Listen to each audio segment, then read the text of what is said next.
Nos encontramos nuevamente con Rubén Pérez.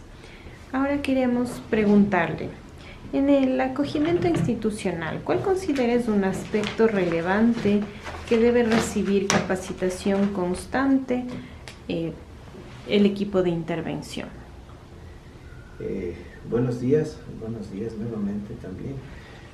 Sí, interesante la pregunta, porque trabajar en el acogimiento institucional merece una formación específica con los temas que ya hemos tratado, pero sobre todo hay un tema que debe manejar totalmente tanto el equipo técnico como el equipo de educadores o educadoras, que tiene que ver con el manejo de crisis.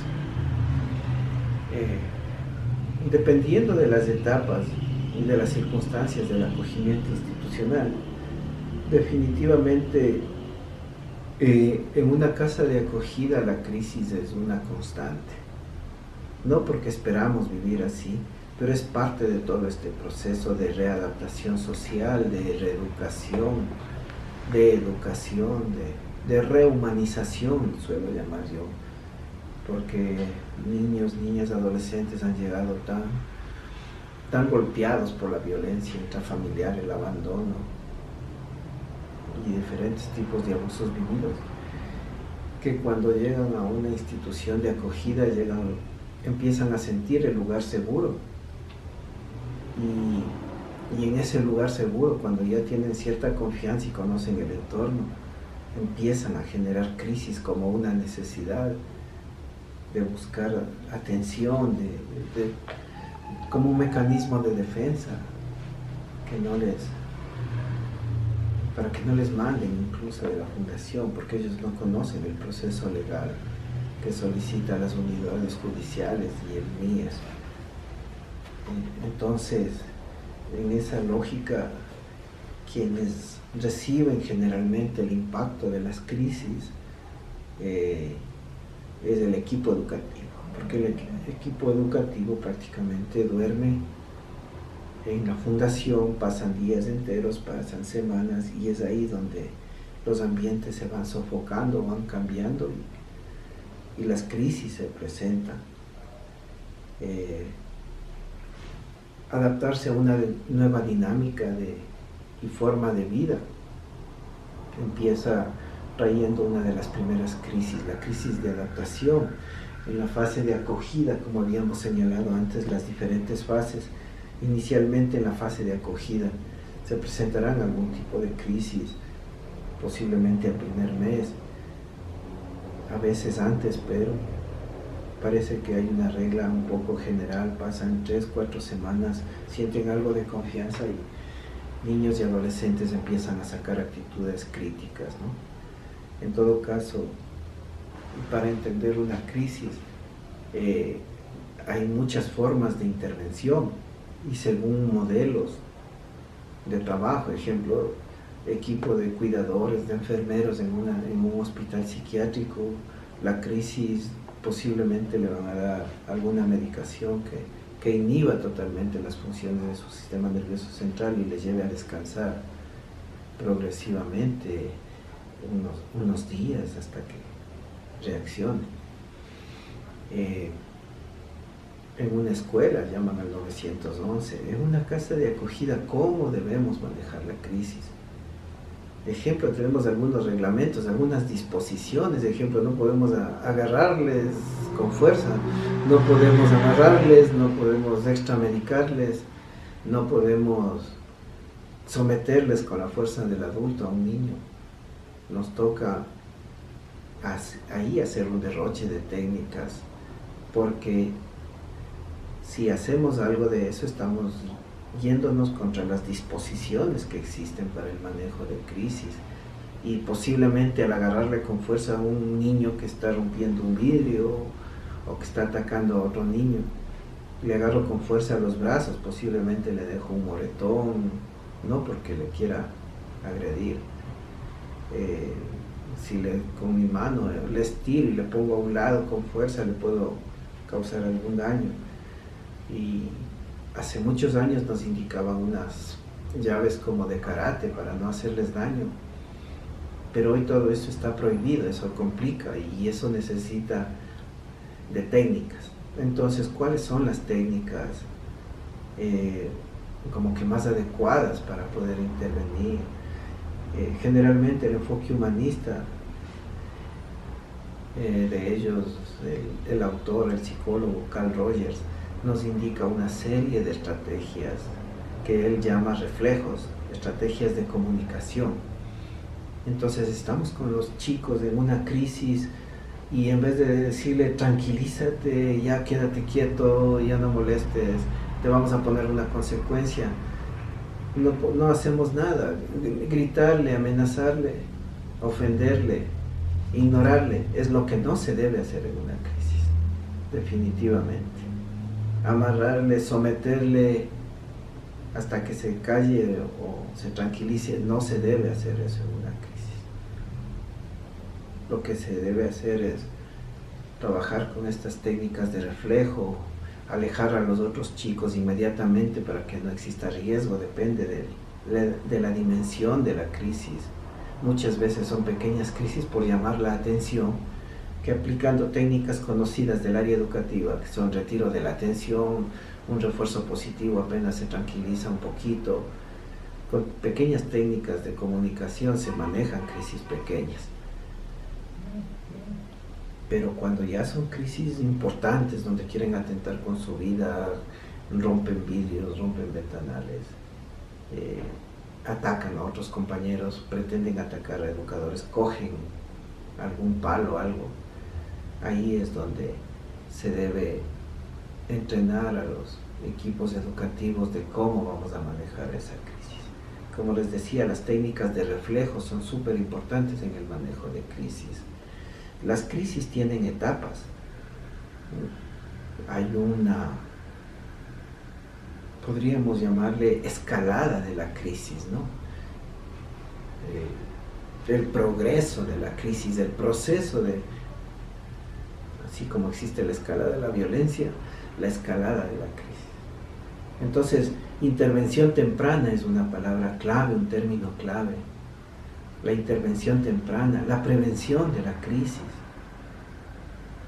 También es importantísimo que el equipo educativo esté muy atento a los cambios, a los pequeños cambios emocionales, actitudinales, comportamentales, físicos, verbales de los niños y adolescentes, porque de pronto podría entrar antes de que se dé la crisis, atenderle, darle la atención que está requiriendo y podemos prevenir la crisis.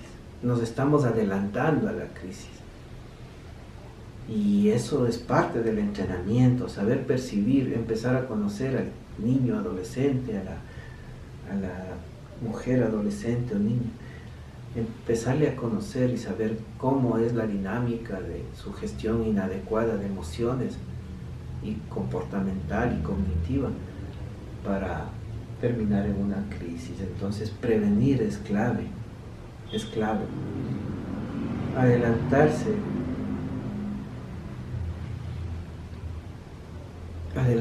a la crisis con estos criterios que estoy diciendo.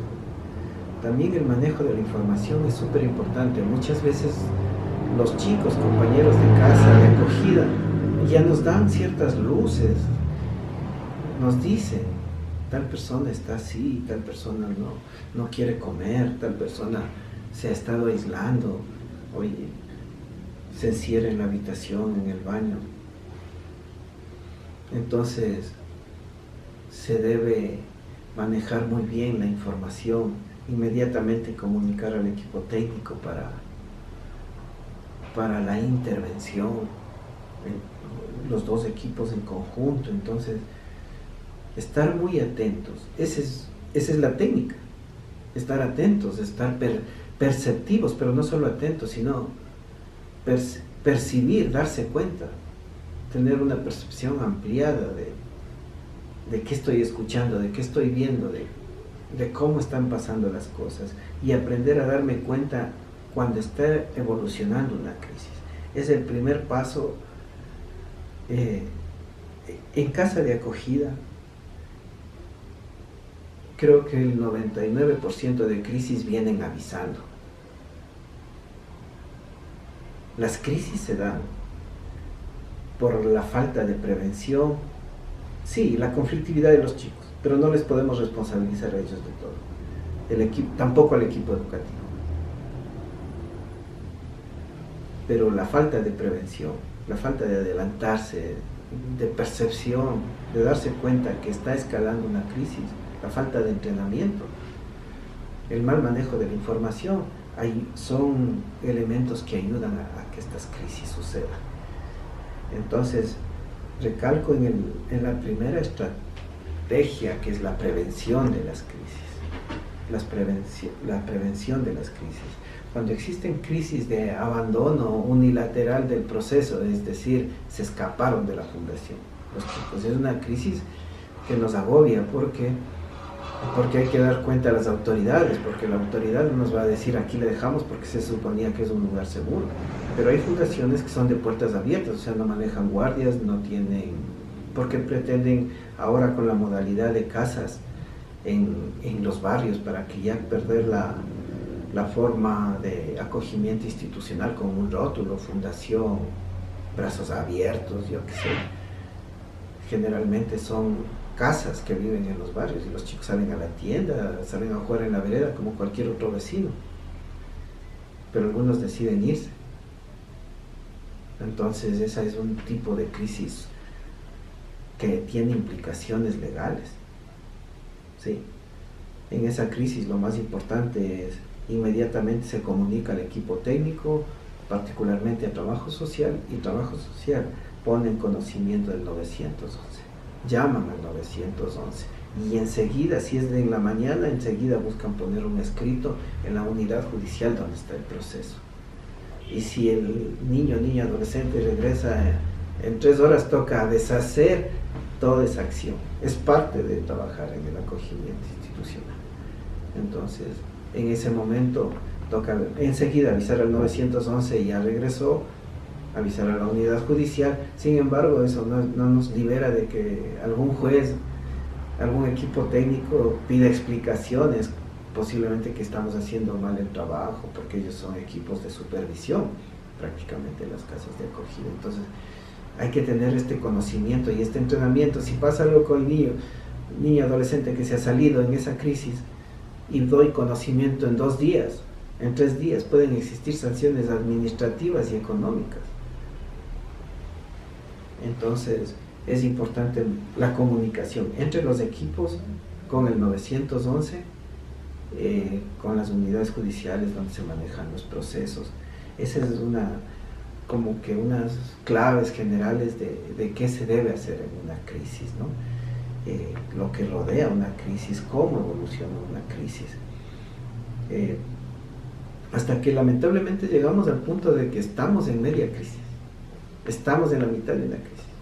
Definitivamente escucho lanzar puertas, escucho gritos, llanto, escucho romperse un vidrio y escucho que grita el educador: no vengas, déjenme solo, me quiero morir. Déjenme, ya no quiero esta vida, quiero mi familia y no la tengo, no quiero vivir en una fundación y me toca estar en esta fundación. Empiezan a gritar su dolor, su tristeza, su cansancio de circunstancia de vida. Entonces, la educación emocional para el educador es súper importante, que él aprenda a darse cuenta de lo que está viviendo en la crisis. El educador debe aprender a gestionar sus propias emociones, debe darse cuenta que no es a él al quien está insultando, es a la vida, es a las circunstancias. Si el educador no está entrenado en gestión de sus emociones, al recibir gritos, insultos, vocabulario soez, que aparentemente parecería contra la persona, ese rato el educador se resiente, se enoja, se quiere botar del trabajo. Pero si está entrenado, se da cuenta que no es hacia él, que es hacia la circunstancia de vida.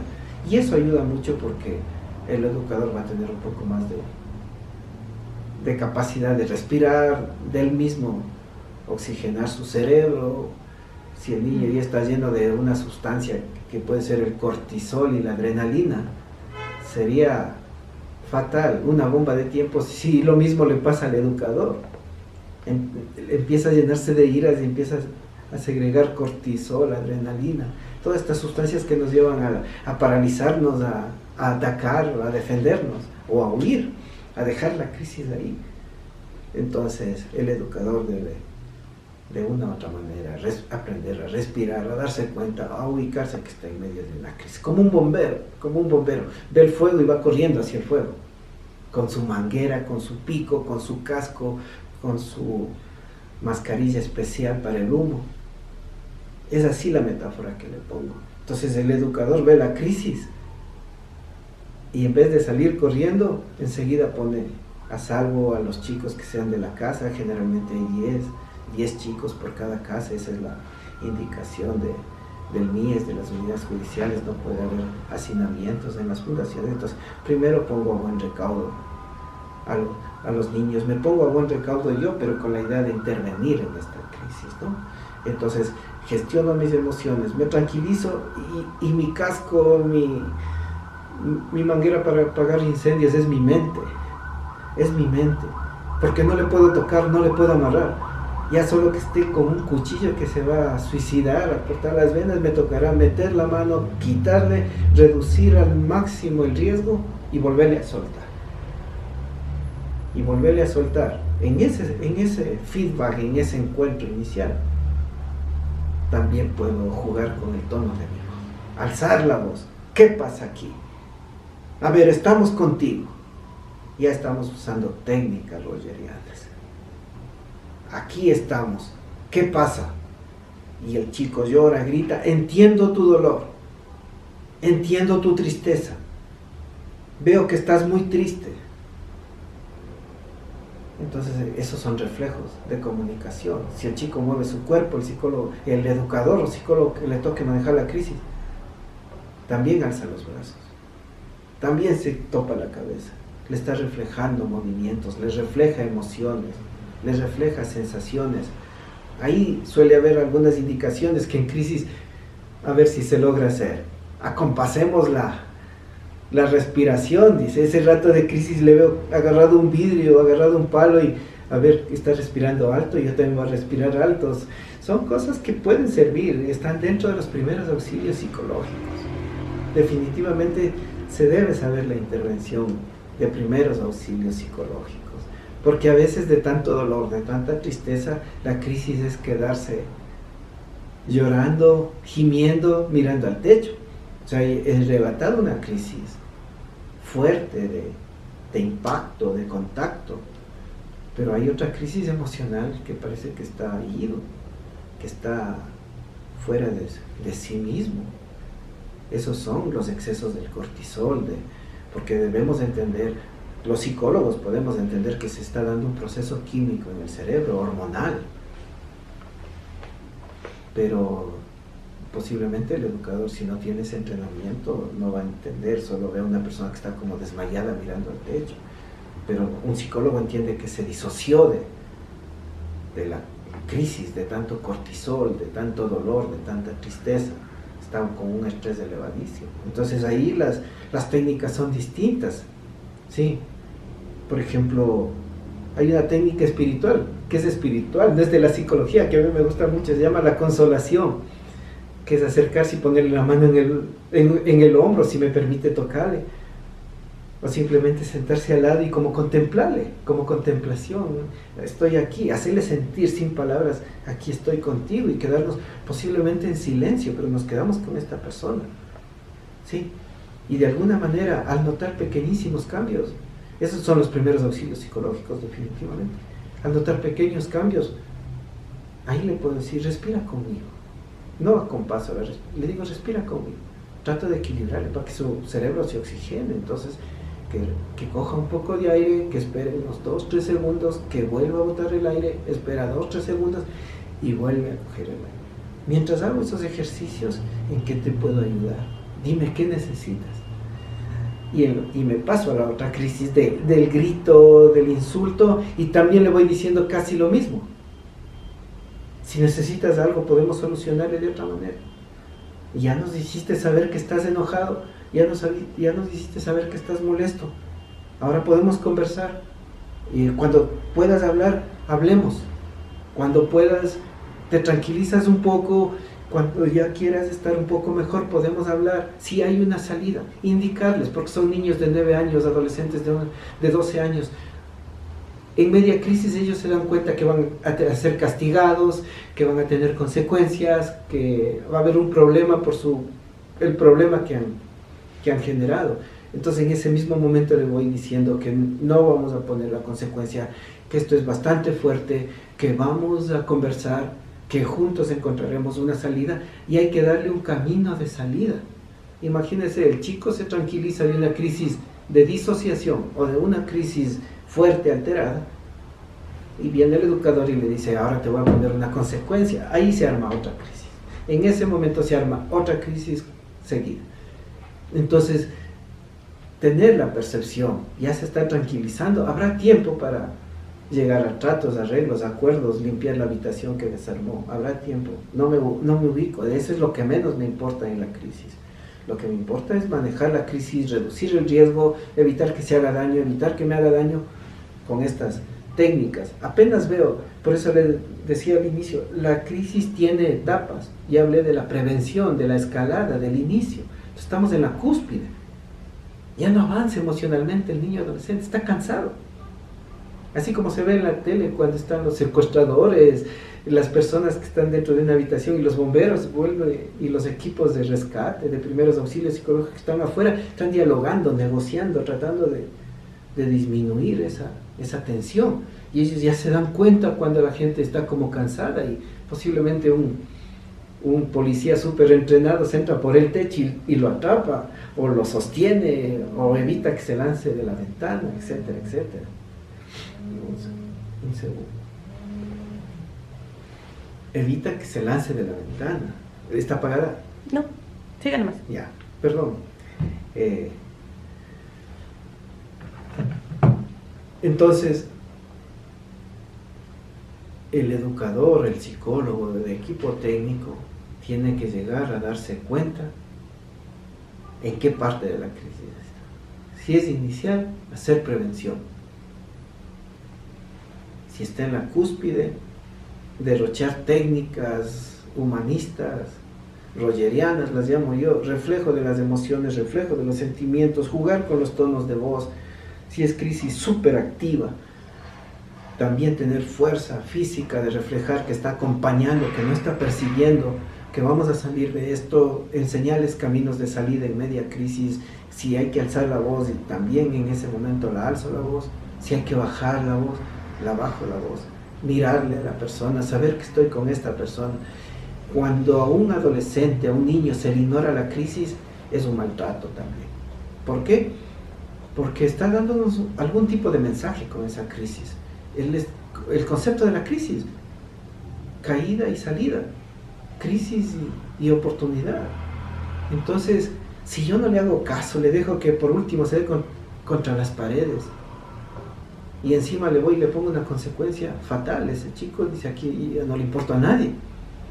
Pero aunque estemos chocando, aunque sea difícil, también le estoy dando un mensaje de contención, de estoy contigo, esto va a tener una solución y juntos lo vamos a lograr. Entonces darnos cuenta de la etapa donde estamos, en la cúspide, y luego empiezan a bajar, están cansados emocionalmente, el cuerpo se cansa de cualquier ser humano, y del educador también, y empiezan a bajar las defensas, señales de bajar los brazos, señales de sentarte.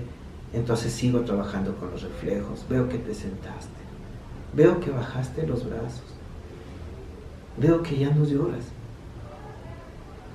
veo que ya no gritaste, me alegro que estés mucho mejor. Entonces le estoy enseñando a caminar por la crisis, tanto al educador como al niño y adolescente. Y luego a veces la crisis ya pasa, pero si el educador está bien entrenado, se dará cuenta que ya pasa, que está saliendo de la crisis. Y tal vez es el momento de ya no de manejar la fuerza de la corporalidad, es el momento de sentarse al lado. De ese mismo chico que hace 4, 7, 10 minutos le estaba diciendo vocabulario soez, ofendiéndole por su forma de ser, su rostro, por ser educador, por lo que sea. Con ese mismo niño luego de 7 minutos está sentado diciéndole, qué bueno que está tranquilo. Como te dije hace un rato, podemos conversar, podemos hablar, juntos podemos encontrar una salida. ¿Quieres conversar en este momento? ¿Quieres conversar más luego? ¿Quieres que traiga la escoba, que te ayude a rehacer tu cama? Ese es el arte de ser educador. Ese es el arte de ser un educador en crisis. Sí, mantener el control hasta donde pueda, el control en una situación de crisis. Usar las técnicas en ese momento, saber prevenir. Si la crisis se dio, llegó a la cúspide, saber intervenir en la cúspide, saber darse cuenta que la crisis está pasando y acompañar al cierre de la crisis. Es decir, que las crisis no son un capricho, una malcriadez. Mal llamado. Les llamamos comportamientos inadecuados. La crisis es otra cosa. Es un grito en casa de acogida.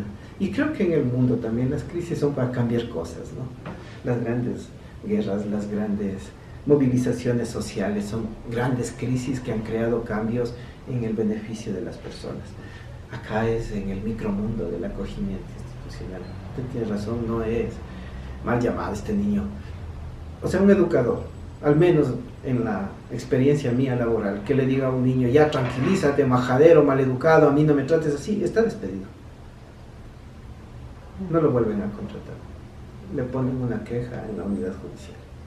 Si algún educador le agarró, porque tienen el entrenamiento, le agarró del brazo muy fuerte, le hizo una marca, y si no hay justificación, porque luego de la crisis viene la investigación del equipo técnico, y el equipo técnico debe encontrar las fortalezas del educador y las debilidades para seguirle educando, retroalimentando, capacitando.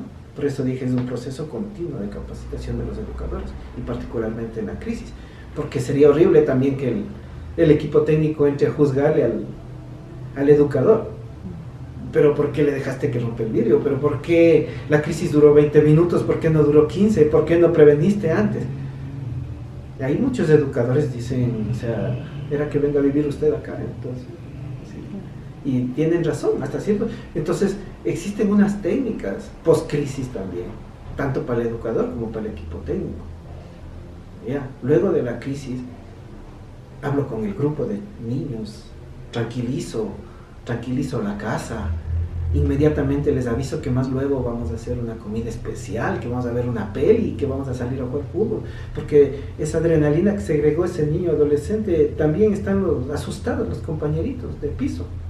No, al menos si hay un nuevo ahí, si alguien no sabe bien o tiene un carácter muy tranquilo, va a estar totalmente aterrado de lo que está pasando. Entonces tengo que atenderle al grupo. Es crisis en casa de acogida, no es crisis en el estadio olímpico.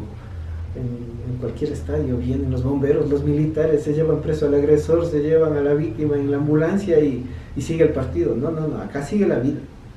Y tengo que tranquilizar ese piso, tengo que tranquilizarme, tengo que armar algún ritual de pertenencia con el equipo, con los chicos, con la casa.